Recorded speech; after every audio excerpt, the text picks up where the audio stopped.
भोजपुरी का एक बहुत बढ़िया सुपर डुपर हिट एक भोजपुरी फिल्म का गाना रिलीज हुआ है। आज हम इसी गाने के बारे में आप लोगों से बात करने वाले हैं। आप लोग वीडियो में बने रहिए।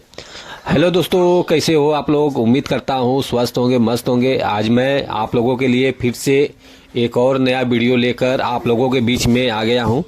जैसे कि आप लोग थंबनेल में देख पा रहे हैं, आज हम इसी फिल्म के गाने के बारे में आप लोगों से बातें करने वाले हैं। आप लोग वीडियो में बने रहिए, शुरू से लेकर आखिरी तक आप लोग वीडियो को पूरा देखिए, तभी कुछ समझ पाएंगे। चलिए वीडियो को शुरू करते हैं। नमस्कार दोस्तों, मैं हूं सतीश और आप देख रहे हैं भोजपुरी बूढ़ हंगामा। भोजपुरी लेटेस्ट अपडेट पाने के लिए आप लोग भोजपुरी बूढ़ हंगामा चैनल को सब्सक्राइब कर लीजिए, ताकि जो भी भोजपुरी गाने या भोजपुरी फिल्म रिलीज होते रहेंगे आप लोगों को इस चैनल के माध्यम से देखने को, सुनने को, जानने को मिलेगा। आप लोग फुल सपोर्ट कीजिए भोजपुरी बूढ़ हंगामा चैनल को। चलिए वीडियो को और आगे बढ़ाते हैं। आज हम जिस फिल्म के बारे में आप लोगों से बात कर रहे हैं, फाइनली इस फिल्म का एक गाना रिलीज हुआ है। भोजपुरी सिनेमा संगीत चैनल से गाना आया हुआ है। आप लोग जाइए, देखिए, शेयर कीजिए, सपोर्ट कीजिए।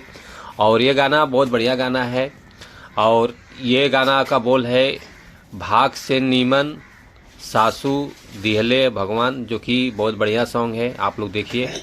और नैहर की रानी ससुराल की महारानी फिल्म का गाना है। इसे गाया है प्रियंका सिंह जी ने। आप लोग देखेंगे तो